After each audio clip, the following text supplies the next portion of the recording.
most important philosophy? There'll be, of course, many lessons, but one big lesson that you want to give investors. I just add one thing, because if you're wanting to sell to re-enter 10-15% lower, please don't do it. I think if you're selling for good, for reallocating, for your need, for whatever need which you need, then I don't think you need to ask anyone. But if you're trying to time it, कि बहुत बढ़ गया है, थोड़ा बेच देते हैं, थोड़ा घटेगा, फिर वापस ले लेंगे, so that is not to be done. The most important thing which I have learned after losing a lot of money in my career is the difference between risk and volatility.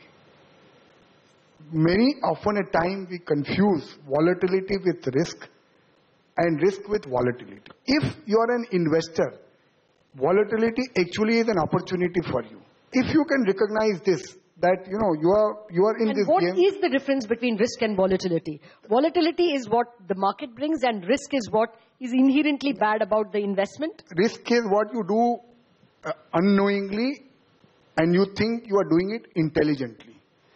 That you buy a bad company just because it is in a fashion, or you buy something which is in a huge momentum. You can't control your emotion, and you give in to that tip. ये बोला है boss 100% ऊपर जाने वाला है.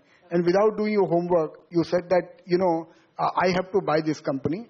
When you didn't understand what the risk could be. And there are umpteen number of examples, I don't need to give names. Mr. Shah, your most important philosophy, there'll be, of course, many lessons, but one big lesson that you want to give investors. I think investing is all about quality. It's only good things that get better with the time.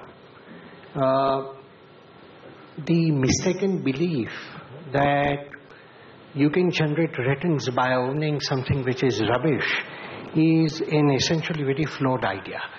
It's only if a business is creating a real value that you can hope to have any investment returns.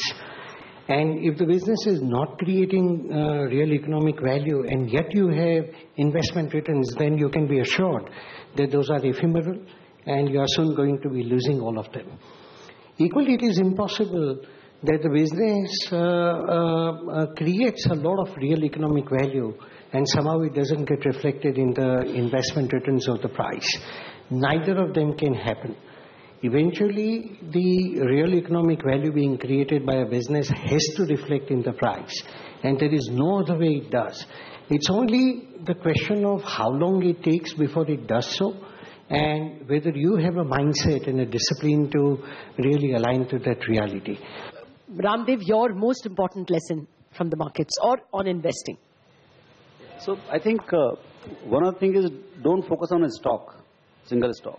Buy a well-managed portfolios, whether it is called PMS, whether it is called mutual funds, but buy a portfolio because one stock can go wrong, but not a combination of 50 stocks. That's the power of well-managed portfolio. And a lot of people, they think that if tell me the next Hero Honda, tell me the next Bharti, I don't think it is going to work for you because we are doing it 24/7 and we might exit whenever it happens if something goes wrong. But you will not be able to exit. And there is a lot of focus, a lot of liking in India about individual stock investing as if they are gurus of that particular stock.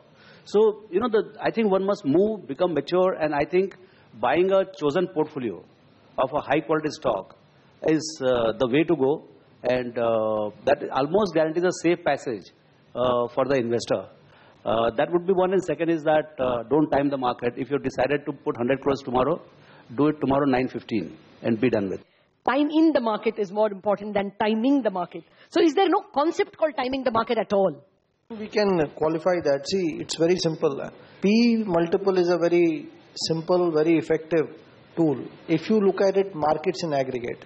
When you don't look at P's for individual companies, it is more complex. But when you look at P's for markets in aggregate, I think it has very high predictive ability. Not over 1 year periods, but over 3 and 5 year periods.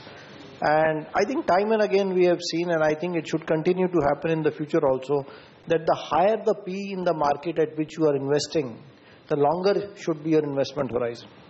So I have seen that at closer to 11-12 P multiples, even 1-2 years is good time. The moment you come 15 to 20 years, 15 to 20 P multiples, one must think 3 years or longer. If you choose to remain invested at 25 P multiples, you must think 5 years or longer.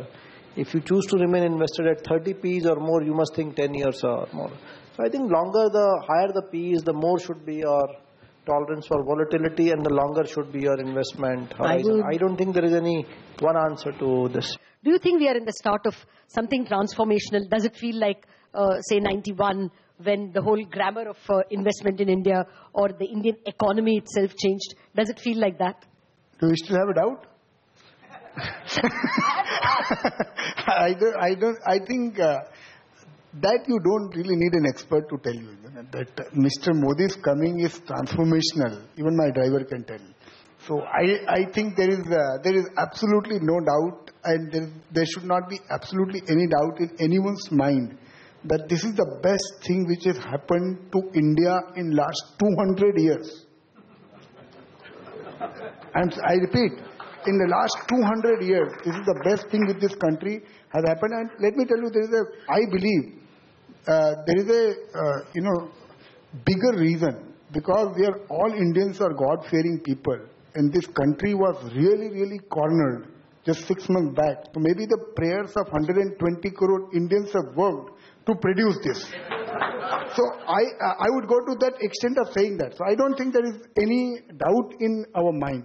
However, I slightly disagree that... And in transformational times, equity is the best time. Yeah, and I don't agree that you can never time the market. I think there are times, if you try to time it every month, every quarter, then it's a trader's job. It's not an investor's job. I really want your philosophy on time and That's why I'm saying, I will time it once in a while. Like, last August was a brilliant time without even Modi to allocate disproportionate, because at 5,100 Nifty, if you are underinvested, even if you assume that Mr. Modi is not going to come, but India is going to be what it is going to be in the next 10 years, you would have still ended up making a lot of money. But supposing, let's say, in this euphoria, if Nifty goes in the next 1 year to 25,000, just hypothetical number, I would love to time it. Maybe the market has discounted, as Prashant said, that if we are in next 1 year we are at 30p, I would love to say that you please take out some money from the table. But the rogue is trying to time it every day, every month, every quarter. Once in a while you get an opportunity to time the market, and that time you must exercise it, and clearly this is not the time to exercise that. Well, Prashant, you gave us a very nice timetable of how to think of time.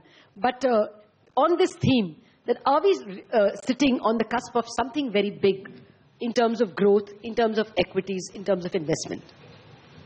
No, I think clearly the outlook for the economy is very good, in my opinion, and I think we have a great government.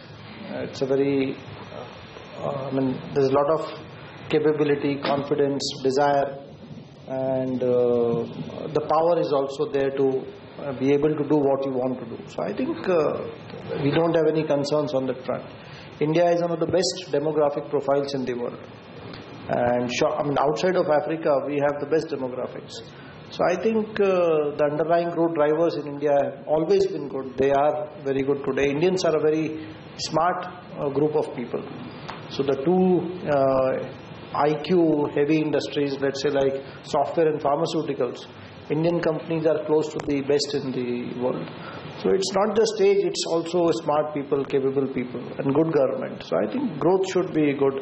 I think this fall in oil prices, as Raamdeo was saying, is I am surprised rupee is still where it is in a way.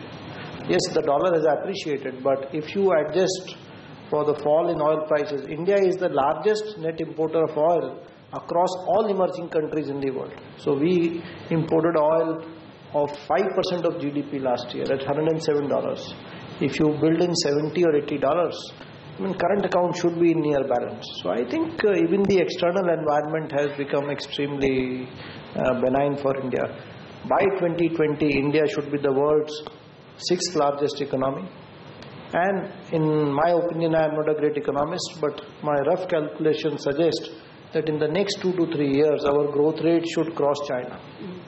So I think when you merge the size of a 6th largest economy or 7th and one of the fastest growing economies in the world, it will remain a very compelling investment destinations. And I think PE multiples are not yet pricing in this kind of growth. And one last point, corporate profitability in India is at a 18-year low. Is that 18-year low. Yeah. So if you look at the percentage EBITDA margins of all the companies put together, it is at an 18-year low because of weak capacity utilization, high inflation, high wage inflation, currency depreciation. If you put all this together, so I think mean reversion in corporate profitability can also surprise some.